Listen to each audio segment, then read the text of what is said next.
Halo, salam jumpa teman-teman. Salam jumpa, salam sehat dan salam satu tujuan. Teman-teman, pagi ini kita untuk tutorialnya ini ya. Tadi ada singkong-singkong lagi pada rubuh kena hujan angin. Jadi mau kita beresin. Jadi sebelum kita beresin itu jangan lupa subscribe, komen, dan share ya. Nah, sama tombol loncengnya jangan lupa. Cuman ini teman-teman, karena kita untuk review tentang tanaman singkong, tapi lebih dahulu kita tanaman pisang dulu teman-teman ya. Tanaman pisang kita yang sudah begini ini teman-teman, ini mungkin 2 bulan lagi sudah, kok 2 bulan lagi, 2 minggu lagi panen ini teman-teman, yang model-model itu ya. Nah jadi begini, kita cara mengatasi yang muda-muda gini, yang kecil-kecil ini teman-teman. Nah ini kan ada yang pisang masih kecil-kecil ya. Nah, jadi yang pisang masih kecil itu teman-teman, kita supaya cepat hidupnya bagus, musim hujan ini kita bikin paret di atasnya ini ya, di samping. Kalau ini kan mereng begini, ini di atasnya teman-teman ya. Kita bikinin paret kira-kira ya sepanjangan 1,5 meter. Terus kita jaraknya 0,5 meter dari pohon. Kita 1,5 meter panjang, lebar kira-kira 30 cm, dalam 30 cm atau 40 cm gitu teman-teman. Supaya air hujan sama sampah-sampah ini masuk ke dalam paret itu, jadi nggak lewat terus. Tapi kalau nggak diparet teman-teman, dia lewat terus teman-teman ya. Jadi cara budidaya pisang ini untuk menyimpan zat-zat pupuk ini teman-teman di paret itu tadi teman-teman. Jadi nanti seandainya sudah berapa bulan, 3 bulan yang akan datang musim panas, itu sudah ada simpanan pupuk teman-teman ya.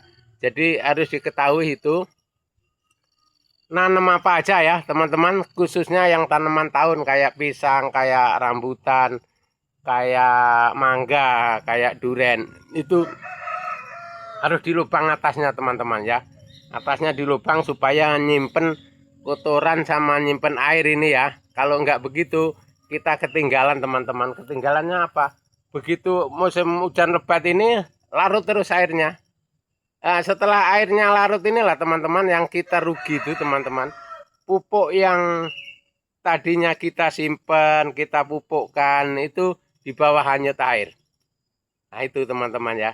Jadi untuk cara pekerja yang di situ itu yang kita harus pahami teman-teman. Masalahnya kalau kita nggak tahu caranya, hujan nggak apa-apa biarin aja gitu. Tapi kita hilang pupuk kita ini teman-teman. Pupuk kompos kita yang tadinya kita tumpuk di atasnya, atau yang sampah-sampah bekas pelepahnya ini, bekas pelepah pisang, itu akan hilang teman-teman zatnya ya. Zat itu kalau bahasa Indonesia apa namanya, yang penting zat aja ya. Jadi kalau cara untuk simpelnya, cara saya itu teman-teman ya. Tapi kalian kalau mau niru ya alhamdulillah, kalau nggak niru kalian akan rugi ya. Akan ruginya apa? Itu tadi pupuk kita lari. Terus tapi kalau kita ada lubang yang di atas itu tadi, kita bisa nyimpen zat teman-teman ya. Nyimpen zat-zat ini disimpan di lubang itu tadi. Nanti sewaktu saat kemarau dia diserap, disedot sama akar pisang itu tadi teman-teman ya. Itu cara kita budidaya pisang di musim hujan teman-teman ya. Karena musim hujan ini rawan teman-teman. Apalagi di Kalimantan ini curah hujan tinggi.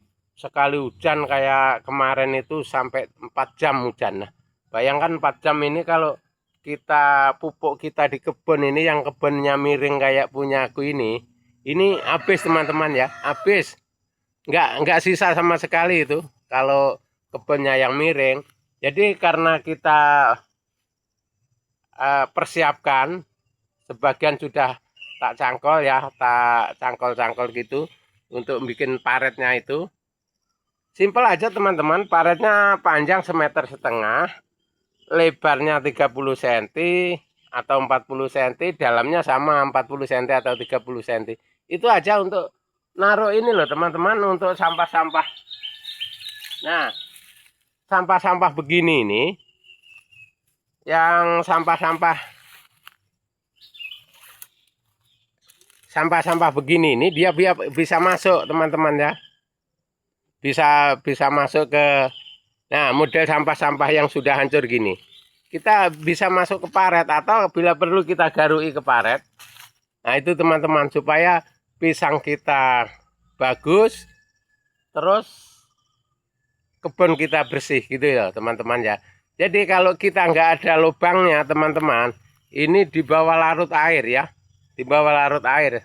Jadi teman-teman sekalian yang khususnya petani, petani pemula maupun senior, kalau yang belum paham, itu nanti dicek di deskripsi ya, supaya bisa dilihat. Seandainya teman-teman nggak nonton videoku, jadi bisa nanti dicek di deskripsi, supaya kita bisa setiap apa yang kita tanam bisa ada solusinya untuk penyimpanan pupuk ya.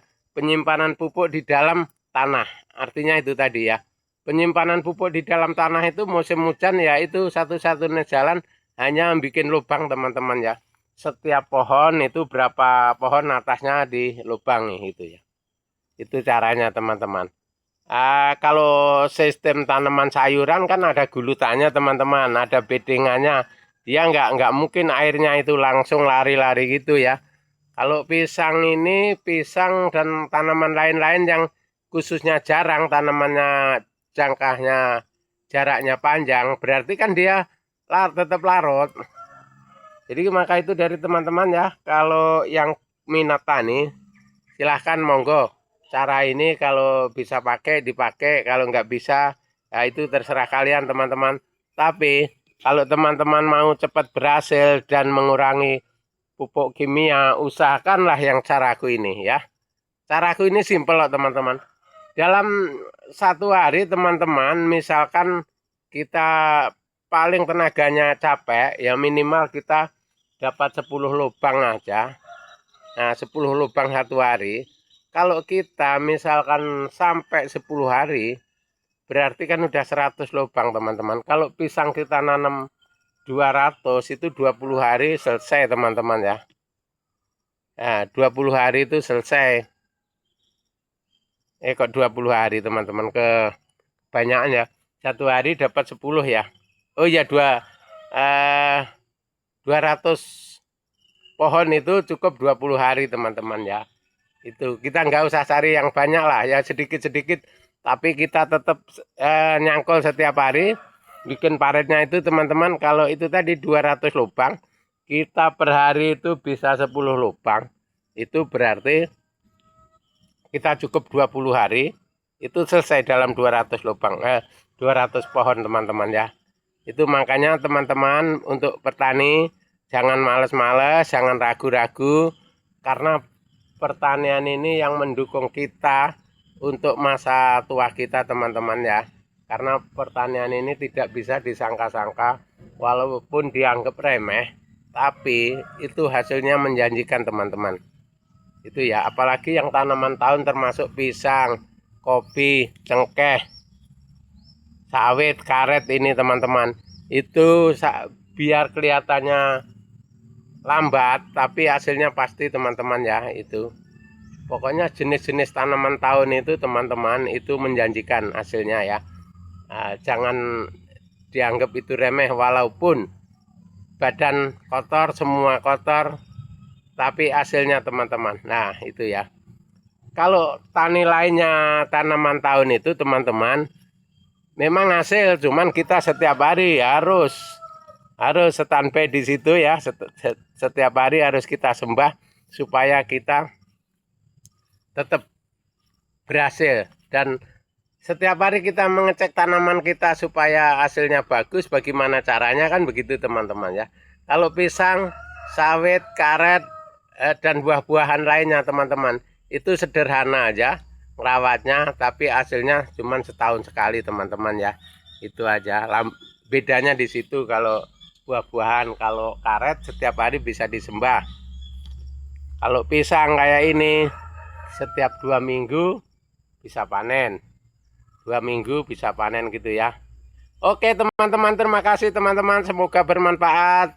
Sampai jumpa di video kita yang akan datang. Mudah-mudahan kalian sehat selalu dan sukses selalu dan pekerjaannya lancar-lancar selalu. Oke, terima kasih.